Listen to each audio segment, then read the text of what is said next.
what are you watching right now, Ed, in terms of opportunity? Are you seeing anything undervalued that looks ripe? Are you placing any bets that are interesting right now? What's catching your eye? Yeah, I don't want to get into placing bets and giving financial advice. We're trying to raise capital for a hedge fund, and people, when they ask personally, I say, look, have some dry powder, do what Warren Buffett's doing. I'm not telling you your allocation decision, whether it's 100% or 5%, but have some dry powder in cash equivalents to take advantage of the opportunities. So that's I'd be lightening up as we go higher. I wouldn't be chasing, which is what most, behavioral finance. Most people are going all in the last couple of weeks. Unfortunately, that's how it works. Yeah. That's the psychology of this. I would say what we're looking at and what we're scared about is, my team and I, we're macro alternative hedge fund, and it's quantitative based with economic fundamental inputs.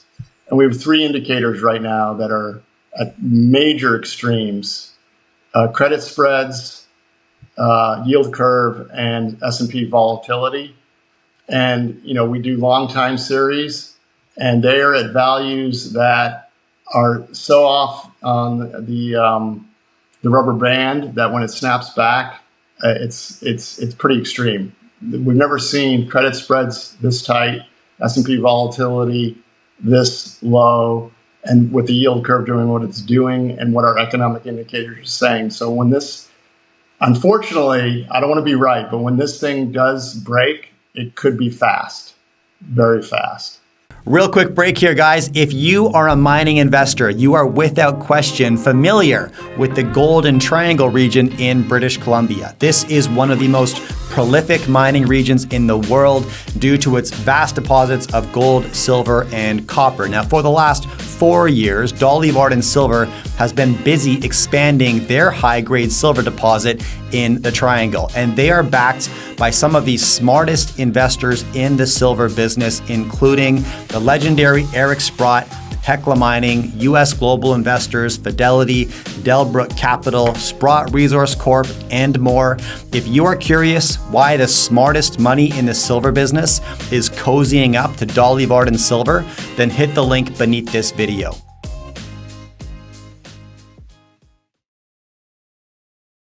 All right, so suffice to say, though, when that elastic snaps, you hope you're not right, but it looks like you've got conviction this might occur.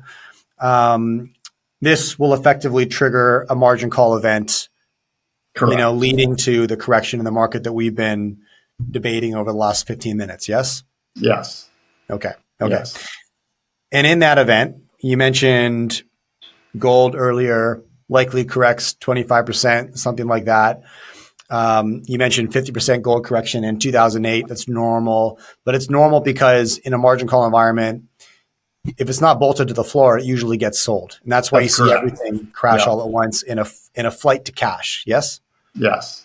Yeah. And that's why people ask me, oh, what do you think of gold here? I go, look, if you're going to buy it and put it away for a long-term investment, just know that you can buy some now, buy some in a correct. But I'm not getting into the sell all your gold to then buy it back down 25% because that's I like it long term.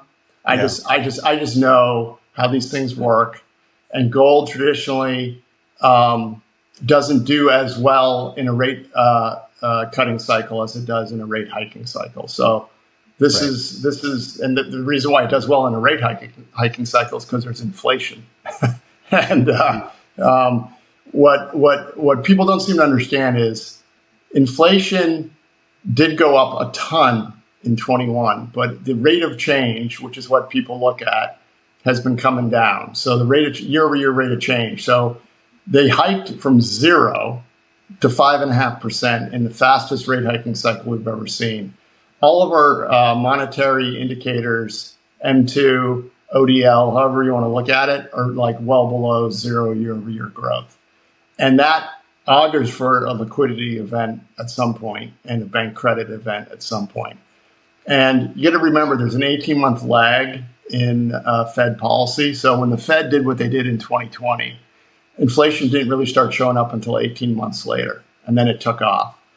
And in November of 2022, M2 year-over-year growth went below zero for the first time since the Great Depression.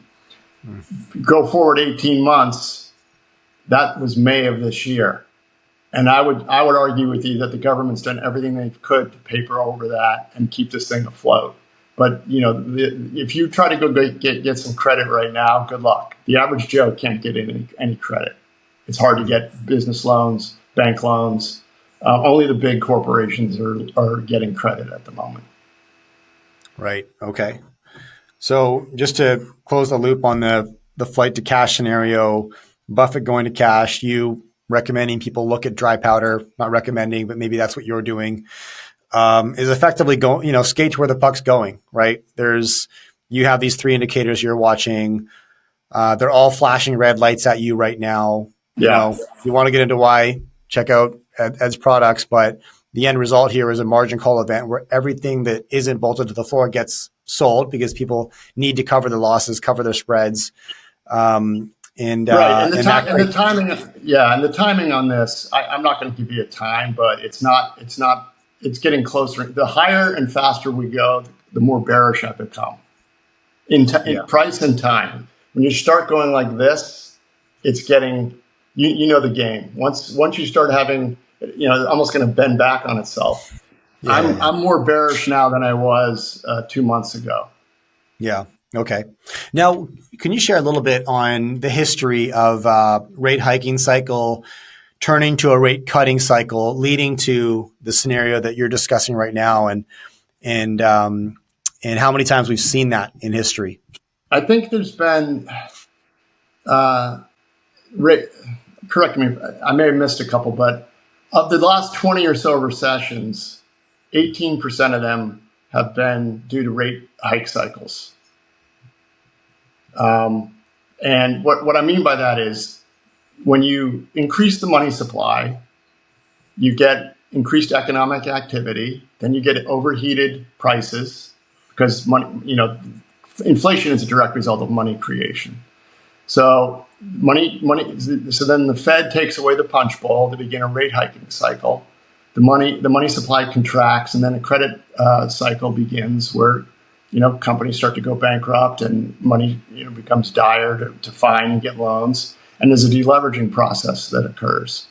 And one thing we know is there were bank runs last year. I mean, these were fast. And the Fed ended the bank term funding program in March of this year. So those loans the banks were getting have been taken away. And so it's just a question of if not when we see a Fed-induced recession. And how many times have we talked about soft landings?